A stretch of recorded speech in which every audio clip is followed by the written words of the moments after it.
या स्पीड न्यूजचे प्रायोजक आहेत पायोनियर किड्स इंग्लिश स्कूल।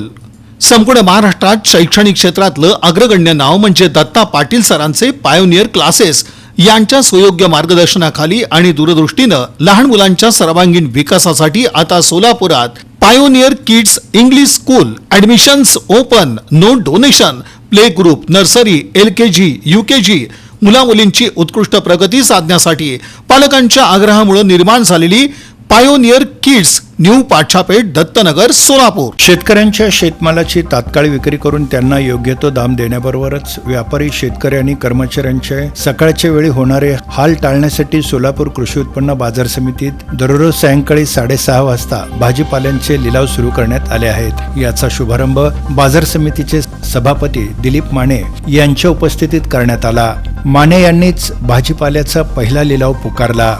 बाजार समितीतील बाजारपेठेत सायंकाळच्या वेळी सुरू करण्यात आलेल्या या लिलावाच्या शुभारंभाप्रसंगी उपसभापती सुनील कळके, संचालक सुरेश हासापुरे, नागण्णा बनसोडे, प्रथमेश पाटील, सचिव अतुल राजपूत आदींची उपस्थिती होती। माय सोलापूर ॲपवर नागरिकांनी नोंदवलेल्या प्राप्त तक्रारीचा निपटारा मुदतीत न करणाऱ्या अधिकारी कर्मचारी यांच्याविरुद्ध दंडात्मक कारवाई करण्याचे आदेश आयुक्त डॉक्टर सचिन उंबासे यांनी दिले होते। आपली तक्रार पोर्टल अथवा माय सोलापूर ॲपवर नोंदवण्यात यावी असं आवाहन करण्यात आलं होतं। त्यानुसार अनेक नागरिकांनी तक्रारी केल्या होत्या। ॲपवर नोंदवण्यात आलेल्या तक्रारींचा आढावा घेतला असता 6 अधिकारी आणि कर्मचाऱ्यांच्या नावापुढे दर्शवलेल्या विभागाशी निगडीत प्राप्त तक्रारी अद्याप प्रलंबित असल्याचं निदर्शनास आलं होतं। ही बाब अत्यंत गंभीर आणि कार्यालयीन शिस्तीस बाधा पोहोचवणारी असल्याचं सांगून या संदर्भात 2 तक्रारी 5 दिवस प्रलंबित ठेवल्यानं विभागीय कार्यालय क्रमांक 1 चे प्रकाश सावंत यांना प्रत्येकी 500 रुपयाप्रमाणे 1000 रुपये दंड करण्यात आला।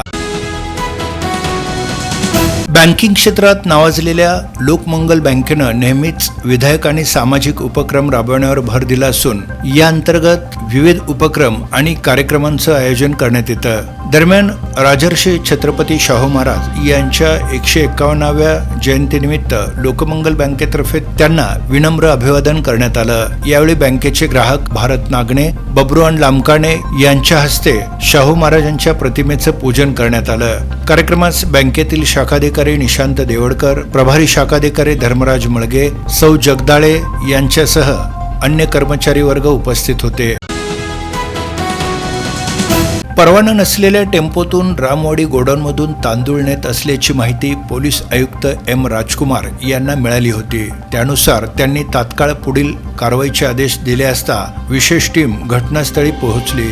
यावेळी शासकीय परवाना असलेल्या ट्रकमधून परवाना नसलेल्या टेम्पोत तांदूळ भरण्यात येत असल्याचं पोलिसांच्या निदर्शनास आलं।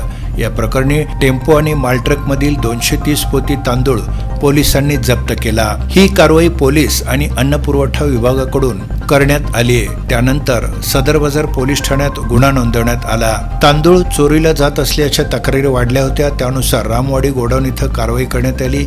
या प्रकरणी 3घांना ताब्यात घेण्यात आलं आहे। सोलापूर विजयपूर महामार्गावरील नंदूर बायपास इथं ट्रकची दुचाकीला धडक होऊन वांगी इथल्या एका तरुणाचा मृत्यू झाला। त्यामुळे संतप्त नागरिकांनी या ठिकाणी रास्ता रोको आंदोलन केलं। सोलापूर विजयपूर महामार्गावरील नंदूर तालुका उत्तर सोलापूर इथल्या बायपास रोडवर शुक्रवारी सायंकाळी HR 38 AE 0518 या ट्रकनं मोटरसायकलला जोरदार धडक दिली। यात संजय पंडित जवळकोटे राहणार वांगी तालुका दक्षिण सोलापूर या युवकाचा जागीच मृत्यू झाला। त्यामुळं या भागातील नागरिक मोठ्या प्रमाणात संतप्त झाले। संतप्त नागरिकांनी हायवेवर रास्ता रोको करून या ठिकाणी उड्डाण पुलाची मागणी केली। या पुढील काळात हा प्रश्न न सुटल्यास अधिक तीव्र आंदोलन करण्यात येईल असा इशारा देखील त्यांनी दिला। या स्पीड न्यूजचे प्रायोजक आहेत पायोनियर किड्स इंग्लिश स्कूल। संपूर्ण महाराष्ट्रात शैक्षणिक क्षेत्रातलं अग्रगण्य नाव म्हणजे दत्ता पाटील सरांचे पायोनियर क्लासेस यांच्या सुयोग्य मार्गदर्शनाखाली आणि दूरदृष्टीनं लहान मुलांच्या सर्वांगीण विकासासाठी आता सोलापुरात pioneer kids English school. Admissions open, no donation, play group, nursery, LKG, UKG मुलामुलींची उत्कृष्ट प्रगती साधण्यासाठी पालकांच्या आग्रहामुळे निर्माण झालेली पायोनियर किड्स न्यू पाठशापेठ दत्तनगर सोलापूर.